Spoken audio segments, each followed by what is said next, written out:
होली का त्योहार निकट है और होली के रंग बाजारों में तो दिख ही रहे हैं, लेकिन अब समाज भी जागृत हो रहे हैं। समाजों में भी होली के रंग दिख रहे हैं। केवल रंगों की बात नहीं हो रही है, समाज को जागृत करने की बात हो रही है। समाज में सामाजिक उत्थान कैसे हो, व्यापारिक उत्थान कैसे हो और सांस्कृतिक उत्थान कैसे हो, समाज के लोग समाज की चिंता कर रहे हैं और समाज में जो सकारात्मक रंग है वो देने की कोशिश की जा रही है। हम जिलों की नगरी उदयपुर के डांगी पटेल समाज में हैं और यहाँ पर महिलाओं का मोर्चा बना है और यह मोर्चा समाज की उन बेटियों के लिए, समाज की उन महिलाओं के लिए काम करने के लिए आगे आ रहा है और समाज के लोग इस मोर्चे को पूरा सहयोग दे रहे हैं। हमारे साथ में समाज की प्रदेश अध्यक्ष है लीना जी, आप बताएं किस तरह ये मोर्चा आपने खड़ा किया है और क्या उद्देश्य है आपका? हमारी ये उद्देश्य ये है कि हमारे समाज के सभी लेडीज़ को आगे बढ़ाना और अच्छे अच्छे फंक्शन देना, थोड़ा चेंज करना इनको और आगे से आगे लेके कुछ भी फंक्शन का सब करना। और मैं चाहती हूँ कि आज हमारा सभी ने होली मिलन का सम्मेलन रखा है, सभी लेडीज़ आई है, सबने बहुत अच्छा एंजॉय किया है, मस्ती करी है और बाहर से भी अतिथि आए हैं, उन्होंने हमारा सहयोग करा है और हम इसे और अच्छा बनाने की कोशिश करेंगे और आगे से आगे और अच्छा करेंगे। डांगी मेवाड़ से हूँ। मैं चाहती हूँ कि मैं भी एक फर्स्ट ग्रेड की तैयारी कर रही हूँ और मैं चाहती हूँ कि अपने डांगी समाज में बहुत सारी ऐसी गर्ल्स हैं या बहुत सारी ऐसी लड़कियाँ जो 12th करने के बाद में पढ़ाई छोड़ देती है, क्योंकि ऐसी व्यवस्था हो जाती है वहाँ घरों की कि नहीं आगे पढ़ना नहीं है, आगे ये नहीं करना वो नहीं करना, ऐसे बहुत सारे ऑप्शन उठते हैं। क्योंकि अपना एक डांगी समाज में हर ये घूंघट पड़ता है ये वो करके कि नहीं लड़की बाहर नहीं जाएगी, ये नहीं करेगी वो नहीं करेगी। लेकिन मेरे पापा ने मेरा बहुत सपोर्ट किया है और मैं आज ऐसे मुकाम पे खड़ी हूँ कि मैं कुछ भी कर सकती हूँ। मैं हमेशा पढ़ाई को आगे स्तर तक ले जाऊँगी और मैं चाहती हूँ कि अपने डांगी समाज में भी एक खेल प्रतियोगिता रखी जाए जहाँ पे गर्ल्स जागरूक हो।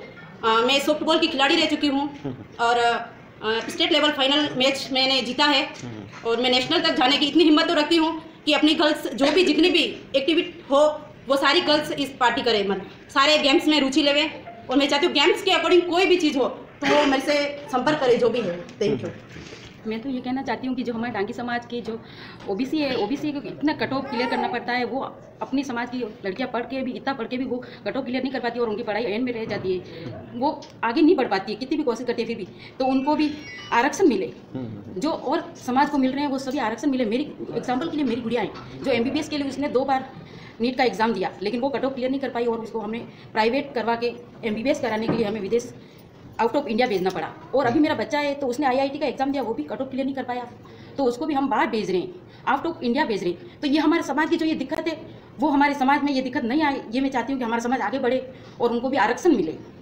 बड़े लोग ये आरक्षण की जो बात कर रहे हैं आप, समाज स्तर पर पहले भी बहुत सी कोशिश हुई है इस संबंध में और आगे भी हमारे जो प्रतिनिधि हैं MLA साहब वगैरह हैं इसकी मांग उठाएंगे और इसमें कार्रवाई करेंगे। जो समाज जो है डांगी वो स्टेट लेवल पे तो OBC में है, सेंट्रल में नहीं है, ये अभी किसी को पता नहीं है। तो ऐसा बहुत जनों के साथ हुआ है, ऐसे स्टूडेंट हैं जिन्होंने मतलब फॉर्म तो भरे हैं, मतलब तो उन्होंने स्टेट लेवल की वजह से वो भर दिया, सेंट्रल से OBC का भरा, तो बहुत जनों को ये पता नहीं है। तो वो फिर वहाँ जहाँ उनके वो होते हैं डॉक्यूमेंट्स वगैरह वो वेरिफिकेशन होता है तो वहाँ वो रह जाते हैं। तो ये अपने समाज की लेडीज़ भी हो तो अपन ये मुद्दा आगे तक ले जाएं और सेंट्रल में हमें मतलब OBC में लो।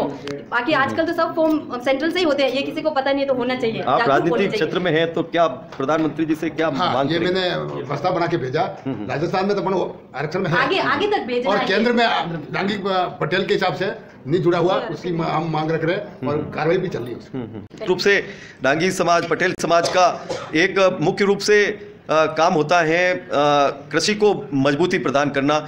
विशेष रूप से अब उद्योग में भी आ रहे हैं, कई व्यापार में भी आ रहे हैं, नौकरियों में भी आ रहे हैं और राजनीति में भी आ रहे हैं। किस तरह से समाज को सशक्त बनाने की कोशिश और हो रही है? एक समाज को, डांगी समाज को जागरूक करना और शिक्षा में जोड़ना और बिजनेस में जोड़ना, और वास्तव में खेती से मिलता कुछ नहीं है। इसलिए समाज को आगे रख के राजनीति स्तर पे, जो बिजनेस स्तर पे, व्यापार स्तर पे लाना और संगठन बना के जो जागृति करना और आगे बढ़ने की कोशिश करना।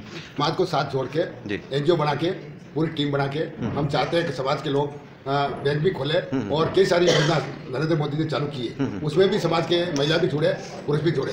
सामूहिक कोई अच्छा काम होगा, बड़ा काम, जैसे बैंक खोलना, सबको ये संगठन बनेगा तभी चल पाएगा। इसी बारे में हम संगठन बना। ये हम 3 साल से कोशिश कर रहे हैं कि हम महिलाओं को जोड़े और एक मजबूत टीम बने ताकि हमारे समाज में कोई भी हम कार्य करें तो वो आगे आए और जागरूक हो। चलाना चाहते हैं जी, मेरा नाम प्रकाश डांगी है, मैं मां अंजना युवा संस्थान प्रदेश अध्यक्ष हूँ। हम कोशिश हम लगभग विगत 3-4 वर्ष से करते आ रहे हैं और कोशिश करके हमें बहुत सारी समस्याओं का सामना भी करना पड़ा।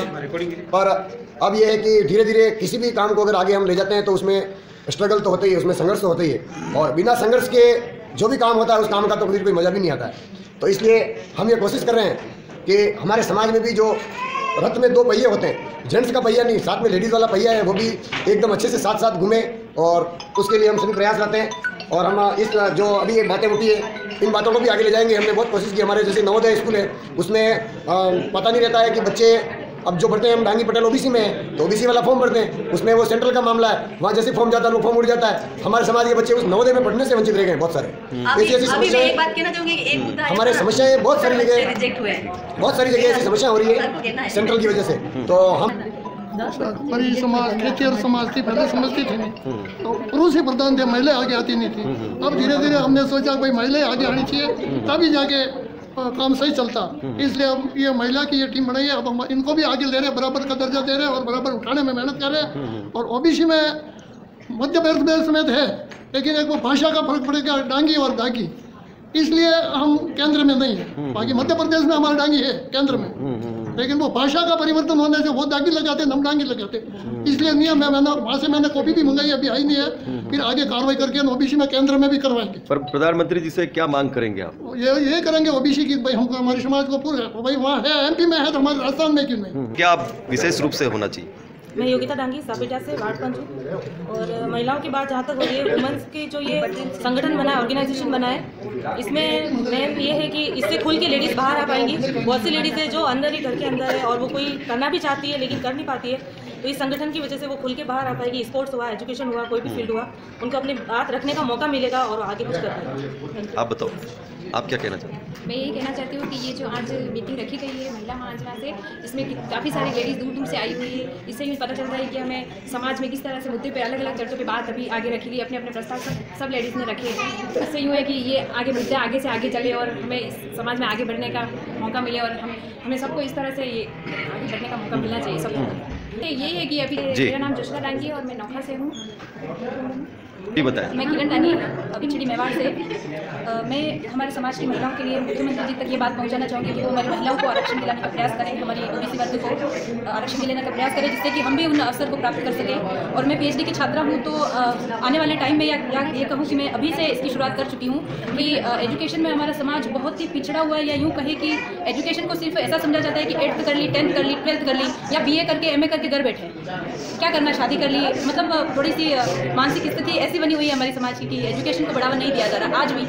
ठीक है, जो एक्टिव क्षेत्र है उसमें ज़रूर है, लेकिन गाँवों में भी बहुत हालत ख़राब है। तो मैं उस शिक्षा के स्तर पे मैं थोड़ी सी काम करूं और समाज को वो सभी अवसर मिले जिसके लिए हम सभी हकदार हैं। धन्यवाद। महाडांगी समाज का जो ये महाजना संगठन बना है, ये हमारे समाज की महिलाओं को एकजुट करने के लिए और एकता बनाए रखने के लिए बना है। हमारे समाज की महिलाएं बहुत अच्छी है और शायद हमारे समाज में जितनी महिलाएं हैं और जितनी है लड़कियां उतनी दूसरे समाज में नहीं है, और ये मंच उनको यहाँ पर आगे लाने के लिए बना है ताकि जो भी महिला है उनको कोई मंच नहीं मिला है कि उनको बहुत खूबियाँ है, उनमें बहुत प्रतिभा है, लेकिन इस मंच के माध्यम से वो अपनी प्रतिभा को दिखा सकती है और वो आगे बढ़ सकती है। हमारा यही लक्ष्य है कि संगठन से सभी महिलाएं आगे आए और एकजुट होकर समाज का आगे बढ़ाए और इसका अच्छा निर्माण। महिला सम्मेलन से एक संदेश देना चाहता हूँ समाज को, पूरी समाज को संदेश देना चाहता हूँ कि हमारे बहुत सारे संगठन सब बन रहे हैं, सब चल रहे हैं और समाज के हर अलग अलग स्तर पे चल रहे हैं, लेकिन हमारा जो समस्या है ये आ रही है जो भी संगठन में भले महिला हो चाहे जो भी संगठन चल रहा है उस संगठन में जो आगे अग्रसर होकर कर रहा है तो उसका साथ नहीं देने के कारण ये समस्या आ रही है समाज को।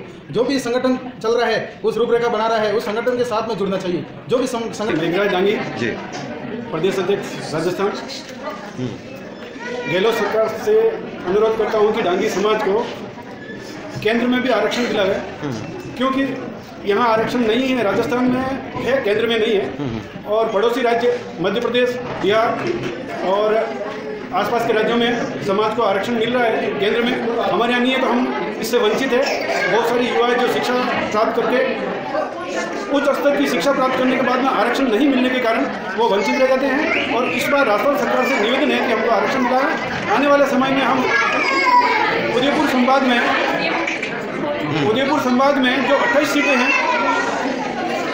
उन 28 सीटों में सभी में डांगी समाज का बहुत दबदबा है और एसटी के बाद हम सेकंड लेवल पे हैं, परंतु हमारे कोई भी सरकार सुनती नहीं है। इस बार हम वोट के माध्यम से और केंद्र राज्य सरकार के आग्रह करते हैं कि हमको जरूर इस बार सुना जाए और हमारे आरक्षण के लिए मांग की जाए। धन्यवाद। अभी हमारे समाज के बहुत सारे विषय आ रहे हैं, उस विषय के बारे में बताता हूँ। एक्चुअली क्या है कि हमारे यहाँ पे लिखा हुआ है, राजस्थान में आरक्षण मिला हुआ है डांगी पटेल नाम से। तो हमने पहले प्रयास भी किए केंद्र में आरक्षण के लिए, और वहाँ पे क्या हम यहाँ से फाइल बना के जैसे ही केंद्र में जाती है और वहाँ पे पटेल नाम जैसे आता है और वो उनके सामने गुजरात वाले पटेल वाला सीन आ जाता है कि अरे पटेल तो बहुत पैसे वाले, बहुत सक्षम है। इसलिए हमारे थोड़े ये अड़चन आ रही है, पर इस अड़चन को हम धीरे धीरे उसमें कि अपन अलग से कि हम अलग पटेल हैं, राजस्थान में डांगी पटेल है, ऐसा करके उसका भी कोई रास्ता निकालने के पक्ष में हम सब बेहतर योजना बनाएंगे। उसके अलावा भी हमारे समाज में सबसे अभी बाहर से जो बात हो रही थी, लड़कियाँ 12वीं तक पढ़ती है या फर्स्ट ईयर तक उदयपुर में रहने की, देखो एक रूम किराए लेके रहेंगे वो तो एक अलग बात है, पर अगर एक बालिकाओं के लिए अलग से छात्रावास हो तो आखिर उनको कितनी सुविधा मिलती है, उनके फैमिली वाले भेज सकते हैं कि बालिकाओं का छात्रावास यहाँ जाएगी, जागरूक होगी। तो हम समाज के स्तर पर भी ये प्रयास करेंगे और हम सरकार से भी ये अवगत कराएंगे कि आप सभी के छात्रावास के लिए जो भी जगह मुहैया करवाते हैं वैसे हमें भी मुहैया करवा दो, छात्रावास हम तैयार करवा लेंगे। जी बताइए। मैं सबसे पहले बताना चाहता हूँ कि 3-4 साल से जो संघर्ष कर रहे हैं, तो इनको मैं धन्यवाद देता हूँ इनको कि आपने बड़ी बड़ी परेशानी झेल के घर वालों की कुछ को परेशानी झेल के इतना बड़ा मुद्दा उठाया है, और उनको मैं धन्यवाद देता हूँ कि आगे भी इस प्रकार का संघर्ष करते रहें और हम आपके साथ रहेंगे। धन्यवाद। पटेल समाज की महिलाओं को आगे बढ़ाने के लिए पढ़ाई और उद्योग के माध्यम से भी आगे बढ़ाया जाएगा और राजनीतिक रूप से भी आगे बढ़ाया जाना चाहिए। होली हो, दीपावली हो या अन्य कोई पर्व हो, रंग भले ही त्योहारी हो, लेकिन बात जब एक होती है और एक जाजम पर समाज के लोग बैठते हैं तो सामाजिक बात भी होती है, आर्थिक बात भी होती है, सांस्कृतिक बात भी होती है, धार्मिक बात भी होती है और यहाँ तक कि राजनीतिक बात भी होती हैं। और समाज के उत्थान के लिए, समाज की जागृति के लिए नए संकल्प लेते हैं, नई घोषणाएं करते हैं और आपस में किस तरह से कड़वाहट बुलाकर समाज को एक रस पान कराने में हर व्यक्ति का पूरी तरह से सहयोग हो सके, उसके लिए सभी भरसक प्रयास करते हैं, कवायद करते हैं कि समाज में एकजुटता हो, सभी एक दूसरे की मदद करें और सभी एक दूसरे की मदद करते हुए आगे बढ़े। आगे बढ़ने का संकल्प सभी को दिलाया जा रहा है और यह संकल्प कितना सार्थक होता है यह तो समय ही बताता है, लेकिन एक बार समाज में जागृति, चाहे वो कोई सा भी समाज हो, चाहे ब्राह्मण समाज हो, क्षत्रिय समाज हो, राजपूत समाज हो और ओबीसी वर्ग का हो, एसटी वर्ग का हो, एससी वर्ग का हो, सभी समाज अपने अपने सम्मेलन करते हैं और जागृति के लिए नए संकल्प लेते हैं, आम जनता को जोड़ते हैं कि समाज कुछ न कुछ अपने समाज के लिए करे और अन्य समाज के लिए भी वो अपना किस तरह से योगदान दे सके। यह महत्वपूर्ण हो जाता है कि हर समाज किसी न किसी रूप से अपने आप को सक्षम तो बनाना चाहता है, लेकिन समाज तो समाज है, कई उसमें मतांतर भी होते हैं। फिर कोई न कोई नई चेतना जगाने समाज में आता है और समाज को एक सुर में ढालता है और यही कहता है, मैं तुरे मनावा मारी आंजना भूमा, मारी आंजना भूमा, सिपरे जानो रे बेली आवजो हेमा, ओ मैं तुरे मनावा मारी मनावा मारी मनावा मारी